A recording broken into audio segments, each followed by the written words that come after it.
आखिर देवों के देव महादेव भगवान शिव को किसने दिया शक्तिशाली त्रिशूल, डमरू और नाग? आप देख रहे हैं मिस्टीरियस हिंदू। तो चलिए अब करते हैं ज्ञान की बात। वीडियो में आगे बढ़ने से पहले हमारे चैनल को सब्सक्राइब अवश्य करें और बेल आइकन जरूर दबाएं।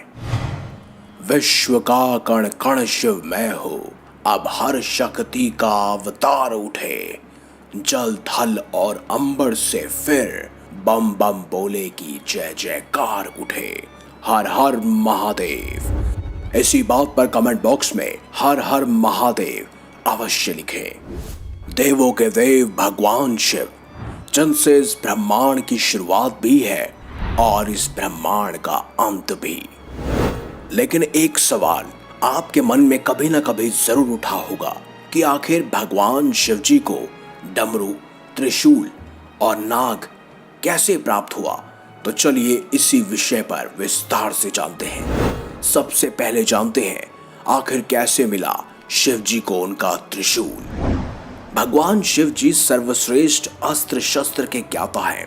पौराणिक कथाओं में शिव पुराण के अनुसार एक कथा कही गई है कि धनुष और त्रिशूल के स्वयं निर्माण करता स्वयं भगवान शिव जी ही हैं और सबसे पहले उन्होंने ही धनुष का आविष्कार किया था और सबसे पहले उसी का प्रयोग किया था।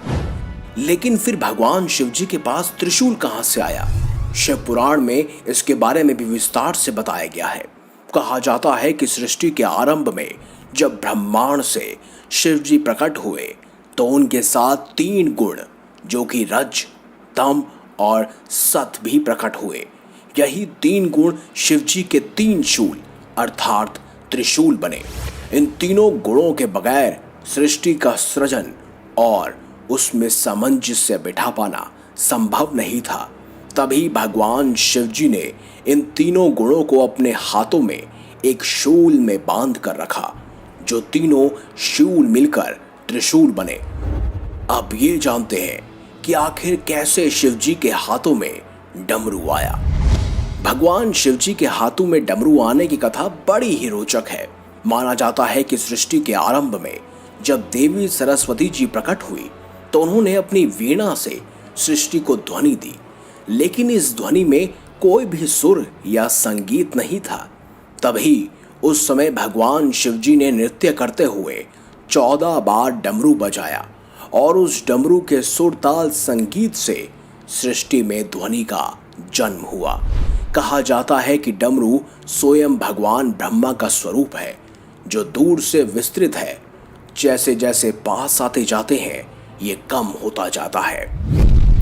अब जानते हैं कि आखिर शिव जी के गले में नाग कैसे पहुंचा। भगवान शिव जी के गले में जो नाग है उनका नाम है वासुकी और शिव स्रोत में कहा जाता है कि ये नाग नागों के राजा हैं और पूरे नागलोक पर इनका ही शासन चलता है। समुद्र मंथन में इन्हीं का उपयोग कर कर मंथन को मथा गया था। कहते हैं कि वासुकी नाग भगवान शिव जी के परम भक्त थे और वासुकी की तपस्या से प्रसन्न होकर शिव जी ने उन्हें अपने नागलोक का राजा बना दिया और साथ ही उन्हें अपने गले में एक आभूषण के तौर पर धारण भी कर लिया। तो दोस्तों इसी प्रकार से स्वयं महादेव को यानी भगवान शिव जी को डमरू, त्रिशूल और नाग प्राप्त हुए थे।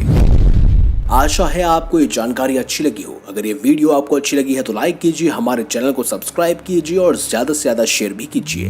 साथ ही कमेंट बॉक्स में हर हर महादेव अवश्य लिखिएगा।